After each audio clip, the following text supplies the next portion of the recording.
Hello and welcome.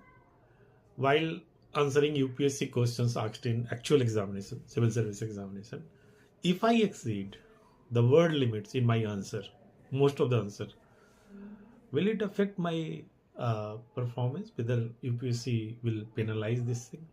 This is the question that has been asked in FAQ, frequently asked questions.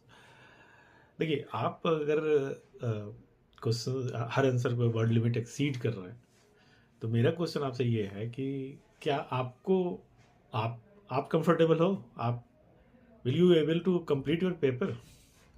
If you ask me, then from my own experience for more than 25 years, I can tell you that it will affect you in the examination hall itself. You will not be able to complete your paper.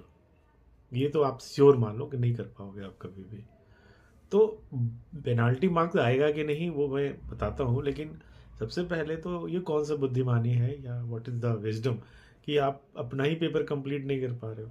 तो ये temptation को आपको छोड़ना पड़ेगा, and this will come from with practice. अगर आप जितना practice करोगे उतना प्रिसाइज आप आंसर कर पाओगे। तो second question is that the question actual question is that penalty marks.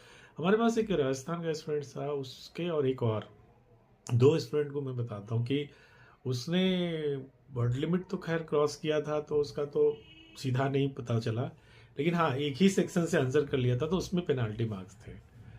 तो एक तो ये है। दूसरा जो है, मुझे ऐसा स्पेसिफिक कोई नहीं पता केस है मेरे पास कि मैं बता पाऊँ कि हाँ वर्ड लिमिट आपने एक्सीड कर लिया इसलिए आपको निगेटिव मार्क दिया जाता है। मुझे लगता है कि नॉट मोर देन लिखा रहता है, लेकिन अगर आप भर में ज़्यादा करेंगे तो आप पेनलाइज हो रहे हैं, खुद ही पेनलाइज कर रहे हैं। आप सेल्फ डिफिटिंग बिहेवियर है ये।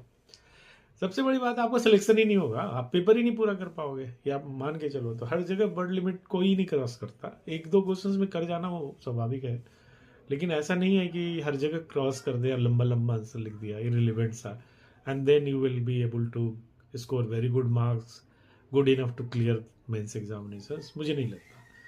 तो हाँ, मेरे पास तो वैसा कोई डेटा नहीं है यूपीएससी के मार्क्स के आधार पर, लेकिन हाँ कुछ ऐसे जो मैंने बताया कि जब एक ही सेक्शन से आप आंसर करते जा रहे हो या तो उसमें पेनलाइज किया गया है, तो वो मार्क्स दिखा है, स्पेसिफिक मेंशन किया हुआ मार्कशीट में, तो वो दिख रहा था।